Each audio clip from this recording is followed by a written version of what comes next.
Alright, so I'm finally getting around to doing a quick houseplant tour, also because I'm beginning to sell some of my potting media, and I figured it'd only be fair that I show you guys the conditions under which I'm growing my plants so that you can get the most efficacy out of those mixtures that you're buying. In a word, it's they're mostly geared towards highlight situations, ones that are very free draining the soil. It's got a lot of perlite in it. It never really lets anything sit in water, but it's really geared to where you can fertilize it on your schedule. You decide when you want the plant to go in its dormancy. You decide how much fertilizer you want to give it, what kind of fertilizer you want to give it.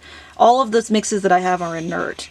So they really allow you to heavily feed during the growing season without risk of burning the roots because of excess fertilizer or anything floating around in the soil long term. The idea is that you go ahead and you really drench them, water them, and then let them dry out for a few days before you water them again. That way nothing ever really gets rotted, nothing ever really starts smelling funky, and it is I don't get fungus gnats too terribly often in this mixture either. The perlite keeps everything nice and aerated. You don't have any weird like anaerobic clumps, or like the sphagnum moss mixture, for instance, does not turn to slime too quickly.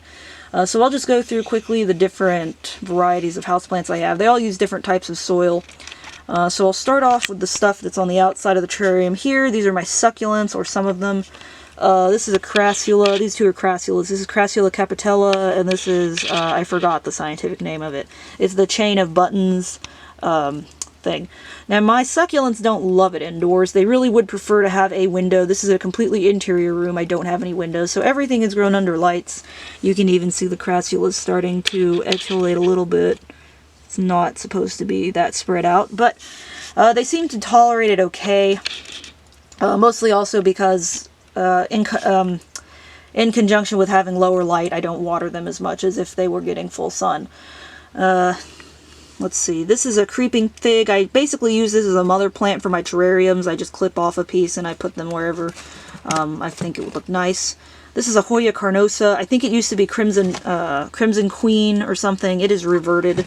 And I got it for $4, and I've just never bothered to go around and try to re-variegate that particular plant. I'm just leaving it alone since it is so small. I use it in a couple of the vivariums, but that's about it. Inside of the terrarium, I have my couple of my carnivorous plants. This is the big one in the back. The elephant in the room is my Nepenthes Ventrata, which is a Ventrata crossalata. It's your grocery store / nursery pitcher plant. It is a pretty decent size, though, if you ever want to just get a big pitcher plant without having to wait for it to grow or anything like that, because a lot of those designer hybrids and designer species are going to take a while to actually start growing. It's pretty much instant gratification with these guys. It stays pretty humid in this particular terrarium. Not as humid as some of my others, but it pitchers just fine. And I'm probably going to chop it up before too long so I can make cuttings of it. It just takes up too much room. None of these setups are really made for Nepenthes long term. I just don't have the space. But I'm just sort of biding my time until I can get an actual greenhouse for them, climate controlled. This one and the one in the larger pot are actually both Alocasias. I got them in that combo pack where the two bulbs, the one's the normal Alocasia calidora and the other one is the black one. The black one is doing fine. You can see it's come up and it's got its first leaf out from the bulb. This one, not so much. This is the green calidora. The bulb was squishy when I got it, so it may not make it. You can see where it's supposed to come up, and there's a little bit of green on there, so there might be hope that it'll come up for me. The two plants in the 3-inch pots in the back, let me just pop this open so I can get a better shot. This is Nepenthes Hamada. This is the Borneo Exotics clone. I think it's 38 something or other. Hold on. 3380, that clone. So it's from the Lamut Mountains in Sulawesi. And this is a very sun-stressed and slow-growing, for some reason, Ilium heterodoxa cross minor. This is generally a pretty hardy cross and very vigorous, but for some reason this one just doesn't want to grow for me. I keep them all in pretty much intermediate conditions. I don't have a way to cool this whole room down really efficiently. Whoops. Refrigeration's quite cold, quite expensive. And I've never had any other issues, but this one I think could do for a little bit of a cool down to help it along. Let's see, and this is a Bulba Brevi Brachiatum. It's been growing very well. You can see there's little bits of the stolon sticking out. I actually had to chop it up when I got it because it was shipped to me bare root, and I couldn't figure out how the stolon worked, so I just chopped it up, and there's like 3 or 4 plants in there just kind of vibing. This is Astrophytum Capricorn, goat horn cactus. Lost all of its spines because it spent 10 days in the mail, but it should grow them back. This is another Astrophytum myristigma, the bishop's cap. Normally they have 5 lobes, but this one I think is a little bit too young. They form the 5th lobe usually later in life, so waiting for that 5th lobe to come out, or rib, I guess you could say. And this is a Echinopsis subdenudans. I've had this thing for upwards of 5 years, and it flowers for me in the spring. It's a very nice little white, kind of Easter lily looking flower. Inside of the terrarium, you might be able to see my frog. No, he's not around today. This is where I keep my Benedicta. He's growing out. This is an Adansonii. That's a Neoregelia hybrid. I think it's called Wee Willie or something. It's a very tiny one. I don't do well with bromeliads, so I'm just sort of biding my time to see how it does in this particular setup. I don't have any obligate bromeliad breeders, so it's not actually necessary. I just thought I would get it to put something at the top of this particular build to make it look nice. There's my frog. You might be able to see him in the very back. Nope, it's too dark. This is silver satin Argyrius. This is Syndapsus pictus.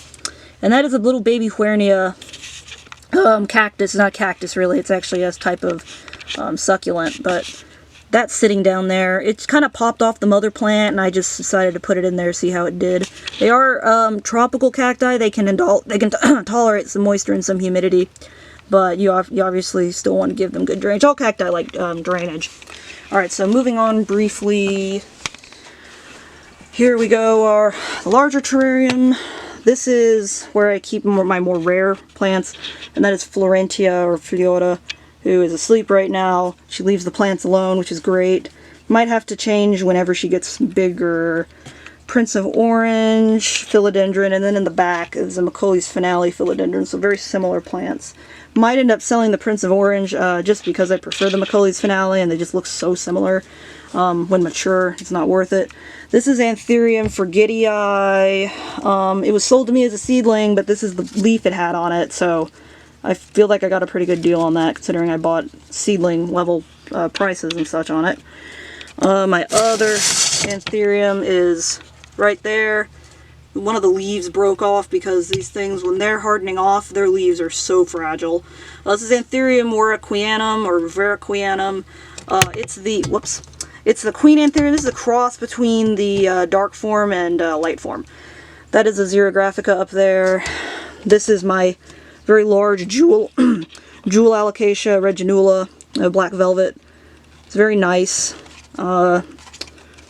And I have another reginula in here that died back due to the cold because it was shipped to me in like the middle of January, in the middle of a blizzard. But you can see it's got a little bit of new growth popping up there. So it should come back for me. This is Syngonium Winlandii. It was very root bound when I got it, and so it sent out this very long, like 2-foot long runner because it wanted freedom. And I put it in a larger pot. This is like a 6-inch, or no, this is like a 4-inch pot. So hopefully it'll appreciate that better. I'm going to try to propagate this runner one way or another. I have other little aeroids in the back. That's more Gurius. That's a Cebu Blue. If I can get it to focus. That is not an aeroid. That is a Calathea White Fusion that I got as a rescue. My friend gave it to me because she didn't want to deal with it anymore. It just kind of hangs out. It does fine. It grows kind of slow, but is otherwise not an issue. Other dart frog tank. He's hiding. This is my mother plant of the Huernia. Lifesaver Cactus. I think it's also called. It's not a cactus. Like I said, it's a succulent. This is a random Oncidium that I have. I just sort of abuse it and leave it. And it'll flower, hopefully, from this new bulb coming up within the next 6 months. These are my Heelys. Helianthora minor. Just got a mature lead coming up on that one, so that should be fun. That little red one coming up in the middle. This is Elongata. This is a very large Pilia, baby tears. I have this terrestrial path that's kind of just sitting there. I use it to get my frog to let him climb if he needs to. Bird's nest fern, Leucanura right there. These marked Gravias are doing very well. They died back. They came in the same shipment as the Alocasia I showed you earlier. But they're coming back. It's got new growth. And the one up here, you can clean the algae out of my tank, is also growing. So that's a more uncommon marked Gravia. They tend to be have these like very shiny leaves, which is a little bit unusual for those particular plants. There's Mishkin, my Urodactylodes gecko, and my frog is hiding. My other frog. I have two frogs. This is my imitator Veradero that I have in here right now. And I think that is everything that I have to cover. I don't see anything else in here. So there was a quick houseplant tour. Hope it wasn't too much of a mess. But there's everything.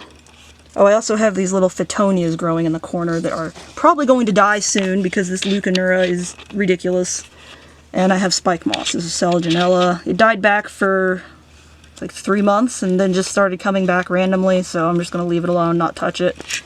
Alright, that is everything. So, hope you guys enjoyed and got an idea of what I have growing and what conditions they're growing in.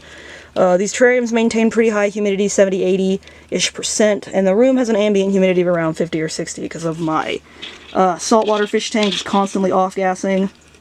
Anyway, hope you guys enjoyed, and I will see you again next time. Take care.